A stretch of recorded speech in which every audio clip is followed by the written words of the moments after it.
So to kick it off, this project the title of it is Assessment of Potential Costs of Declining Water Levels in Great Salt Lake. And that's also the title of our report, which is available on the Great Salt Lake Advisory Council's website, as well as our executive summary, which most of the material in here is taken directly from one of those two.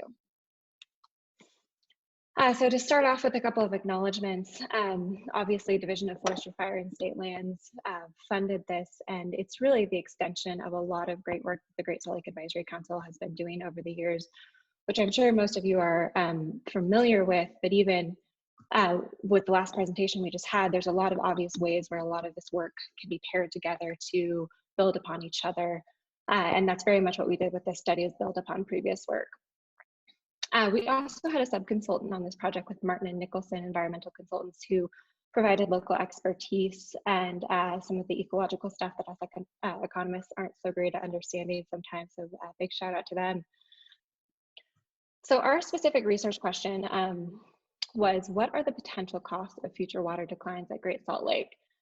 And Don was really specific here. These are the potential costs. So we're not evaluating any specific project or saying the lake level at X number of feet. Instead, we're kind of taking a worst case scenario. So really that even worse than the hot, dry scenario of understanding what really are the costs. If we were to essentially lose the lake, what would those costs be? And the purpose of this is to understand both the sources and the magnitude, as well as understand kind of a baseline of where those values are, because those costs can also be thought of as values of preserving the lake at higher elevations. And our GIS analysts put together this map, which I really like, showing the different water body surface areas at different elevations here, which has framed some of the way that we've been thinking about this.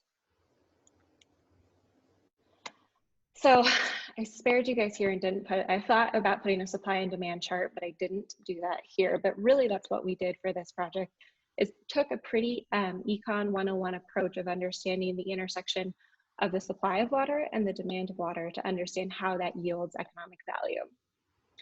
And that economic value is both use value, so mineral extraction, brine shrimp industry, recreation, as well as non-use value. So the cultural and spiritual importance, the heritage value that is associated with Great Salt Lake.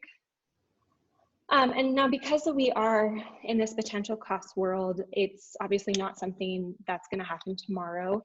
It's something that's in the future. So we did also include quite a bit of commentary about population growth. We didn't do any modeling with climate effects or anything like that, but it is something that was definitely considered in informing some of these costs.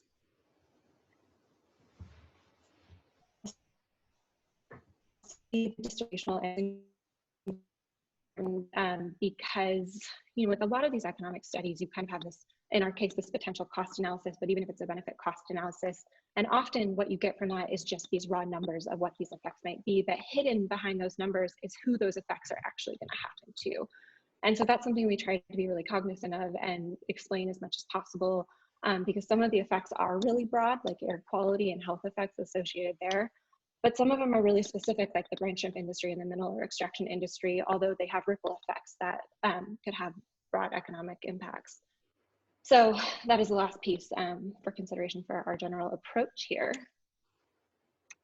And now this is what we call our CLAM benefits of the different ways to think about the monetization, because it's not always appropriate or necessary, or we might not have enough information to take everything fully down to that monetization there at the bottom. And again, not all values should be quantified. Our typical example we give here is like cultural and spiritual values.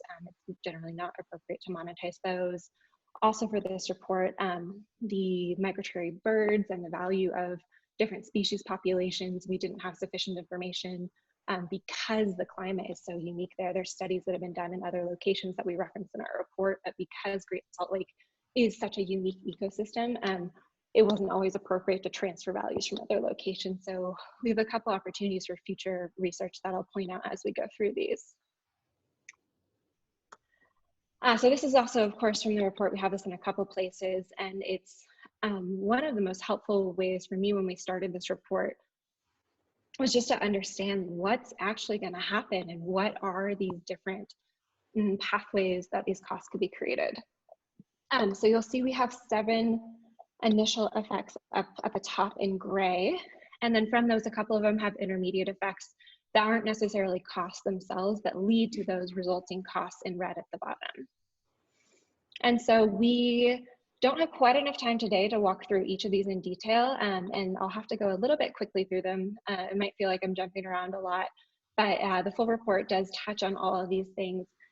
And again, thinking back to my CLAM benefits here, the way that we evaluated these was by segmenting them into monetized costs, quantified costs, and then non-monetized, non-quantified costs. So again, to the different reasons for doing that for each. Sometimes it's the level of information we have. But as I go through these, I'll present the monetized first, but that's in no way to mean that the monetized are the most important. They're just the ones that we were able to get values for. So when we look at the monetized costs, here's the list of the things that we were able to monetize.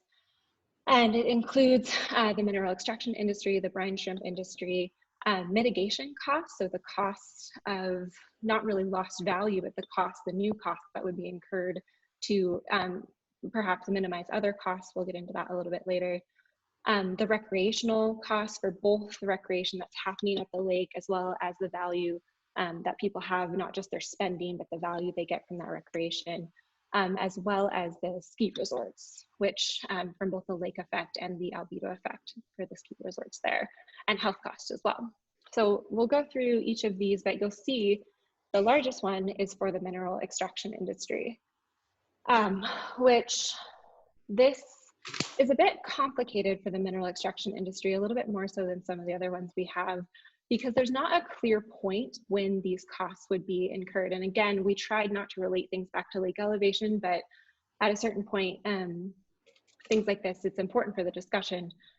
So for the mineral extraction industry, based on conversations we've had, we know that they've spent millions of dollars already to dredge and extend pipes and relocate pumps or regrade intake canals. And so there's already been some cost that this industry has incurred. And my understanding of that is, of course, that it depends both that they have access to the water, but also if the water's fluctuating quite a bit, that creates uncertainty in year-over-year costs that can be really difficult to plan for them and create costs. But again, this is potential costs, and this is considering a state of the world where we want to understand what those full potential costs would be. And so looking at the total economic footprint of the mineral extraction industry, it's huge. It's this $1.3 billion a year in total output. So that includes both the direct effects of the mineral extraction industry and how much they're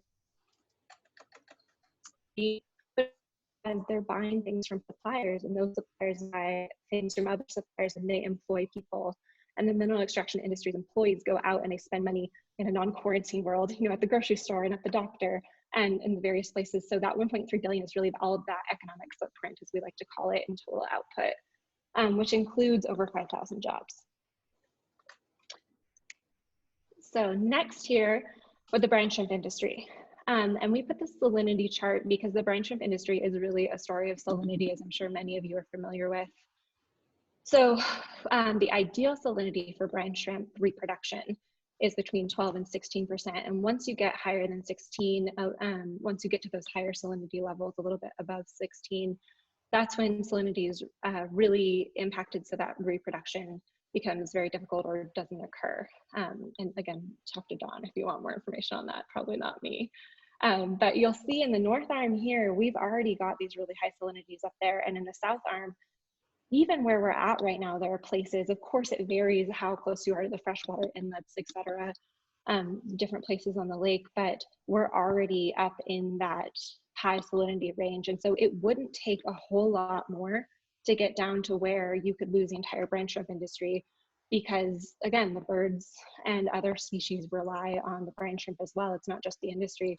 So there would have to be, at some point it would get, it wouldn't be feasible to continue with the harvest. And so for them, their economic footprint is the $67 million per year and over 500 jobs. And again, this is something where it's a little bit clearer that this is something that with even not getting into the hot, dry scenario, this could be something that is a very real cost as a result of water level declines. Jumping next to health costs. This one was probably one of the most difficult for us to understand and really wrap our head around the costs, because it's related to the dust coming from the lake, which there's been some really great work out by Skiles and then Dr. Perry as well we spoke with to understand what's the dust that's coming from the lake and then what are the associated health costs with that. So what's interesting about health costs is these are actually costs that are already being incurred, kind of similar to what the mineral extraction industry is already incurring some of these costs, very much for the health because of the particulate matter, which is primarily PM10. You'll see there's this 43,000 versus the 9,000 for PM2.5. And thankfully PM10 doesn't have quite as severe of health implications as PM2.5. But they're still rather high costs, which how we calculated those is we took these values from the literature that are both the spending on healthcare, but as well as people's lost productivity and different health costs associated with that. And when you apply that to the different range, so we have a pretty large range in how much of the air pollution for particulate matter is coming from the lake. And so based on that, currently, it's between about $3 to $9 million per year of health costs in the counties that are kind of on that eastern side there of the lake. And that could essentially double or even get up to about 22 million, depending on how much lake bed is exposed in the future. And this is a great opportunity for future studies, especially with the public health focus that we're in right now. These are thinking about the distributional impacts. These health costs affect the most vulnerable populations. So the young, the old, people with asthma, people with compromised immune systems. And so to the extent that air quality can be improved by maintaining Great Salt Lake, that seemed like a very salient rationale to us as we were going through this. And again, it's hard to put a value on this, but so these, you could even think are lower range values because they don't include quality of life declines, that sort of thing. And we'll talk a little bit about that with the business implications. Next is recreation. So there's a lot that we have in the report on recreation, so I don't have everything listed here, but if just thinking about it from a high level, all of the water-based recreation, that would basically be lost. So sailing, of course you need a certain depth for sailing, boating, duck hunting, birding, depends on the species available and access to the water. Hiking, we think there'd probably be some of that still, but it would be dispersed in a different way and probably be less because you're not going to have that same aesthetic potentially. And then the one here with the star with the snow recreation. This is another one that was a little bit difficult because again, it depends on the impact of that in the report. There's both a real effect there as well as a perceived effect, maybe even if it doesn't really have an effect, because the lake effect has been advertised as contributing to the snowpack. If the lake goes down, that could decrease tourism as well. And then the albedo, the increased dust, increases the rate at which the snow melt occurs. So that's another item that can create costs to the ski industry there. So again, another interesting opportunity. Dr. Skiles has been doing continued work on that we incorporated some of here. And last, our monetized cost is landscape mitigation.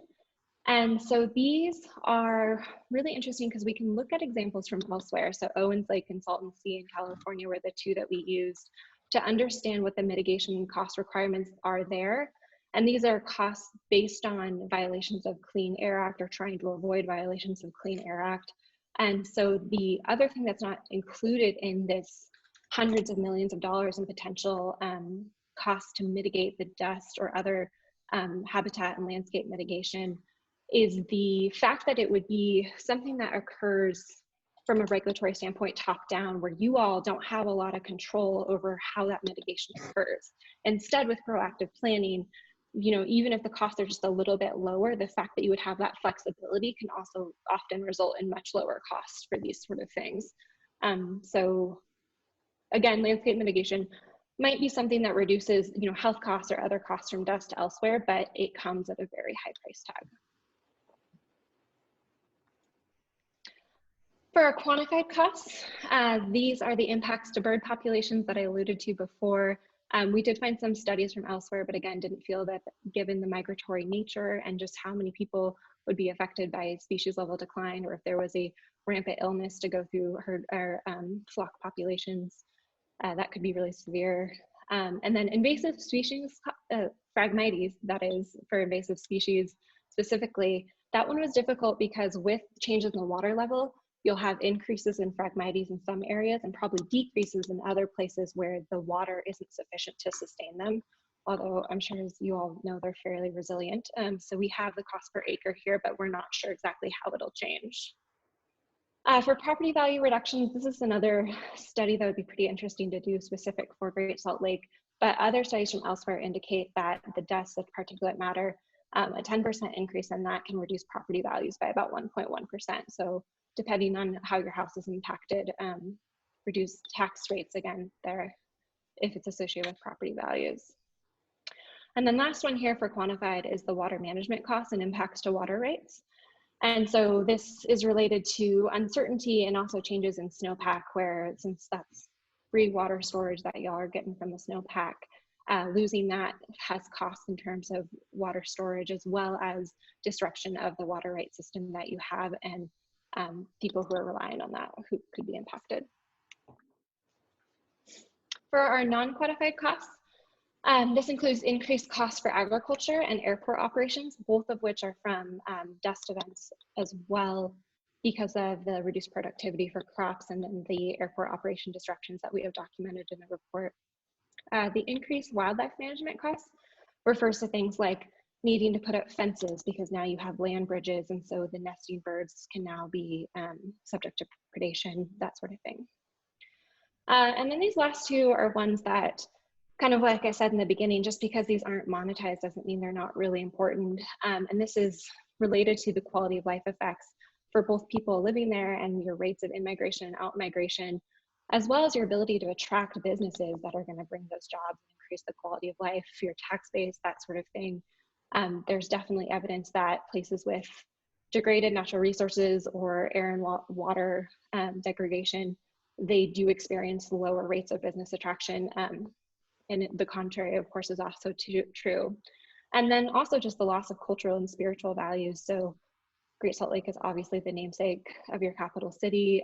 There's a lot of kind of reputational risk of letting something like that happen to the lake, where if it was a pretty severe loss of the lake, that would really change a lot of the cultural pride and a lot of the value that people have for it. So to conclude here, these costs are really widespread, and there are distributional considerations associated with them. But for the most part, these are things that directly and types of species, that sort of thing. So they are widespread, but they do vary, and they're going to vary both on water level as well as legal and political decisions, as well as mitigation requirements and how water rights are changes. Again, we didn't consider any sort of scenario like that. It would be really interesting follow-up work to do something like that, especially if there's a potential project under consideration. But to conclude, it's about 1.7 to 2.2 billion per year and what these potential costs could be, and that includes job losses of over 6,500 positions. But the good news is that, again, investments now can prevent these costs from being realized in the future, and these are things that additional water has the potential to alleviate. So I will stop there